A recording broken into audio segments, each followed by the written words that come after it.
താജ്മഹൽ ഉത്തർപ്രദേശിലെ ആഗ്ര ജില്ലയിൽ മുഗൾ സാമ്രാജ്യത്തിന്റെ ചരിത്രമുറങ്ങുന്ന 17 ഹെക്ടറോളം വരുന്ന വിശാലമായ പ്രദേശത്ത് സ്ഥിതി ചെയ്യുന്ന ലോകാത്ഭുതങ്ങളിലൊന്ന്. മുഗൾ രാജാവായിരുന്ന ഷാജഹാൻ ചക്രവർത്തി തന്റെ പ്രേമഭാജനമായ മുംതാസിനായി പണി കഴിപ്പിച്ച വെള്ളക്കൽ സ്മാരകമാണ് താജ്മഹൽ എന്ന് ചെറിയ കുട്ടികൾക്ക് പോലും അറിയുന്ന കാര്യമായിരിക്കും. എന്നാൽ ഈ താജ്മഹൽ യഥാർത്ഥത്തിൽ ഒരു ഹിന്ദു ക്ഷേത്രമാണെന്നതാണ് സത്യമെന്നാണ് ചിലർ വാദിക്കുന്നത്.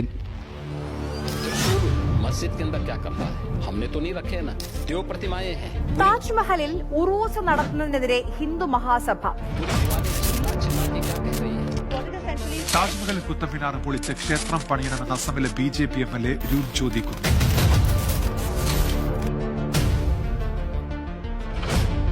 എന്നാൽ എന്താണ് ഇതിന്റെ യാഥാർത്ഥ്യം? താജ്മഹൽ യഥാർത്ഥത്തിൽ ഒരു ക്ഷേത്രത്തിന് മുകളിൽ പണിത ഒരു സ്മാരകമാണോ? താജ്മഹലിൽ ഒളിഞ്ഞുകിടക്കുന്ന രഹസ്യങ്ങളിലേക്കാണ് ഇന്നത്തെ നമ്മുടെ യാത്ര. 1631 ജൂൺ 17 ഷാജഹാൻ ചക്രവർത്തിക്ക് വളരെയധികം സമ്പത്തും അഭിവൃദ്ധിയുമുള്ള കാലമായിരുന്നു അത്. മുഗൾ സാമ്രാജ്യ ചക്രവർത്തിയായിരുന്ന അദ്ദേഹത്തിന്റെ 3ാം ഭാര്യയായിരുന്നു മുംതാസ് മഹൽ.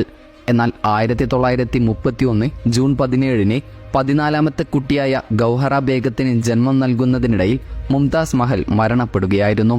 അവരുടെ ദാമ്പത്യ ജീവിതത്തിന്റെ 19ാം വർഷമായിരുന്നു അത്. അവിടം മുതലാണ് താജ്മഹലിന്റെ ചരിത്രം ആരംഭിക്കുന്നത്. ഭാര്യയുടെ മരണം മൂലം അദ്ദേഹം വളരെ ദുഃഖത്തിലാവുകയായിരുന്നു. മുംതാസ് മഹലുമായുള്ള ഷാജഹാന്റെ അഗാധമായ പ്രേമമാണ് താജ്മഹൽ പണിയുവാനുള്ള പ്രേരണയായി മാറിയത്. താജ്മഹലിന്റെ പണികൾ മുംതാസിന്റെ മരണത്തിന് ശേഷം ഉടൻ തന്നെ തുടങ്ങുകയായിരുന്നു.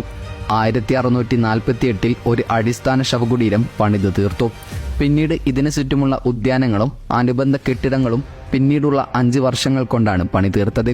പൂർണ്ണമായി താജ്മഹലിന്റെ പണി ഏകദേശം 1632 തുടങ്ങി 1653 തീർന്നു എന്നാണ് കണക്കാക്കപ്പെടുന്നത്.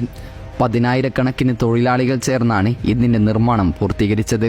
ഉസ്താദ് അഹമ്മദ് ലഹോറിയാണ് ഇതിന്റെ പ്രധാന ശില്പിയായി അറിയപ്പെടുന്നത്. താജ്മഹൽ പേർഷ്യൻ സംസ്കാരത്തിന്റെയും മുഗൾ സംസ്കാരത്തിന്റെയും വാസ്തുവിദ്യകളുടെ ഒരു സങ്കലനമാണ്. ഇതുകൂടാതെ തിമൂർ രാജവംശത്തിൽ നിന്നുള്ള വാസ്തുവിദ്യയും ഇതിന്റെ രൂപകൽപ്പനയിലുണ്ടായിരുന്നു. ആദ്യകാലത്തെ മുഗൾ കെട്ടിടങ്ങൾ എല്ലാം തന്നെ ചുവന്ന മണൽക്കല്ലിലാണ് പണിതിരുന്നത്. പക്ഷേ ഷാജഹാൻ താജ്മഹൽ പണിയുന്നതിന് വെണ്ണക്കല്ലും വിലപിടിപ്പുമുള്ള മറ്റു ചില കല്ലുകളും ഉപയോഗിക്കാൻ തീരുമാനിക്കുകയായിരുന്നു. ഇതുമൂലം മുഗൾ കാലഘട്ടത്തെ മറ്റ് കെട്ടിടങ്ങളെക്കാൾ താജ്മഹലിന് ഒരു പ്രത്യേക ആകർഷണം ലഭിക്കുകയായിരുന്നു. താജ്മഹൽ പണിയുന്നതിനായി ഏഷ്യയുടെ വിവിധ ഭാഗങ്ങളിൽ നിന്നും സാധന സാമഗ്രികൾ എത്തിച്ചിരുന്നു. 1000-ലധികം ആനകളെ സാധനങ്ങൾ പണിസ്ഥലത്തേക്ക് എത്തിക്കുന്നതിനായി ഉപയോഗിച്ചിരുന്നു അത്രേ. മാർബിൾ രാജസ്ഥാനിൽ നിന്നും, ജാസ്പർ കല്ലുകൾ പഞ്ചാബിൽ നിന്നും, ജേഡ് ക്രിസ്റ്റൽ എന്നിവ ചൈനയിൽ നിന്നുമാണ് കൊണ്ടുവന്നിരുന്നത്. ഇതുകൂടാതെ ടിബറ്റ്, അഫ്ഗാനിസ്ഥാൻ, ശ്രീലങ്ക എന്നിവിടങ്ങളിൽ നിന്നും പലതരം കല്ലുകൾ കൊണ്ടുവന്നിരുന്നു അത്രേ. കൂടാതെ അറേബ്യയിൽ നിന്നും വിലപിടിപ്പുള്ള കല്ലുകൾ കൊണ്ടുവന്നിരുന്നു. വെള്ള മാർബിളുകളിൽ ഏഷ്യയുടെ വിവിധ മേഖലകളിൽ നിന്നും കൊണ്ടുവന്ന 28 തരത്തിലുള്ള വിലപിടിപ്പുള്ള കല്ലുകൾ പിടിപ്പിച്ചിട്ടുണ്ട്. വെള്ള മാർബിൾ ജയ്പൂരിലെ ഒരു ഹിന്ദു രാജാവാണ് നൽകിയതെന്നാണ് ചരിത്രം. തുടർന്ന് താജ്മഹലിന്റെ നിർമ്മാണത്തിന് ശേഷം ഷാജഹാന്റെ മകനായ ഔറംഗസീബ് അദ്ദേഹത്തെ ആഗ്ര കോട്ടയിൽ തടങ്കിലാക്കുകയും പിന്നീട് അദ്ദേഹത്തിന്റെ മരണശേഷം ഭാര്യയുടെ അടുത്ത് തന്നെ അദ്ദേഹത്തെ അടക്കുകയും ചെയ്യുകയായിരുന്നു. 19ാം നൂറ്റാണ്ടിന്റെ അവസാനത്തിൽ താജ്മഹലിന്റെ ഒരു ഭാഗം വളരെയധികം ജീർണാവസ്ഥയിലായിരുന്നു. 1857 1ാം ഇന്ത്യൻ സ്വാതന്ത്ര്യ സമരകാലത്ത് ബ്രിട്ടീഷ് ഭരണാധികാരികളും ഭടന്മാരും ചേർന്ന് താജ്മഹലിന്റെ ചുവരുകളിൽ നിന്ന് വിലപിടിപ്പുള്ള കല്ലുകളും രത്നങ്ങളും കവർന്നെടുത്തിരുന്നു അത്രേ. 19ാം നൂറ്റാണ്ടിന്റെ അവസാനത്തിൽ ബ്രിട്ടീഷ് വൈസ്രോയി താജ്മഹലിന്റെ പുനർനിർമ്മാണത്തിനായുള്ള ഉത്തരവ് പുറപ്പെടുവിച്ചു. തുടർന്ന് അദ്ദേഹത്തിന്റെ ഉത്തരവനുസരിച്ച് നടന്ന പുനരുദ്ധാരണം 1908 അവസാനിക്കുകയായിരുന്നു.